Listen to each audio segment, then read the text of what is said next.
Bonjour à tous, nous allons étudier l'énergie cinétique. Il est conseillé de regarder la vidéo de quatrième sur l'énergie cinétique avant de visionner celle-ci. Les mots-clés sont énergie cinétique, vitesse et masse. Le matériel utilisé est le même qu'en quatrième. Nous avons simplement ajouté deux capteurs optiques qui détectent le passage du véhicule et qui sont séparés de 10 cm. Ces deux capteurs sont reliés à un boîtier qui calculera le temps mis par le véhicule pour parcourir cette distance entre les deux capteurs de 10 cm. Pour cette première expérience, le véhicule est lâché d'une hauteur de 14 cm.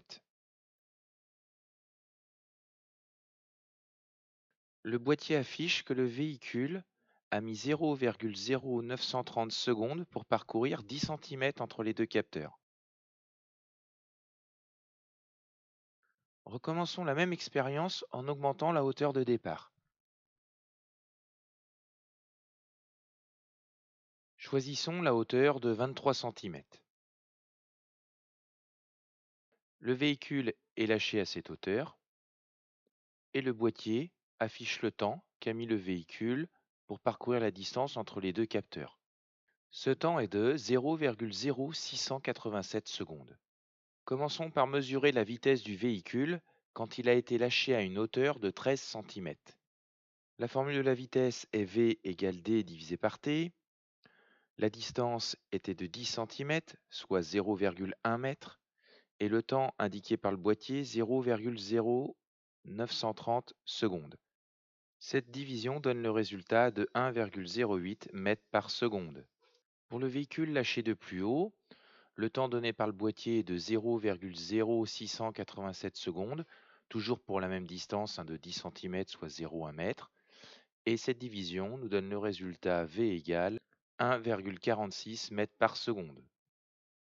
Pour la première expérience à faible hauteur, la masse du véhicule est de 50 grammes et la vitesse calculée précédemment de 1,08 m par seconde.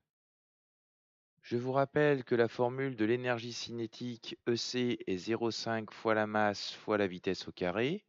Remplaçons par les données de l'expérience et nous obtenons après calcul la valeur de l'énergie cinétique EC environ égale à 0,029 joules. Pour la deuxième expérience à plus grande hauteur, la masse du véhicule n'a pas changé, 50 grammes, et la vitesse calculée précédemment est de 1,46 m par seconde. La formule de l'énergie cinétique est toujours la même. Remplaçons les données par leur valeur et nous obtenons EC égale 0,053 joules. Nous validons bien que plus la vitesse est importante, plus l'énergie cinétique EC est elle-même importante.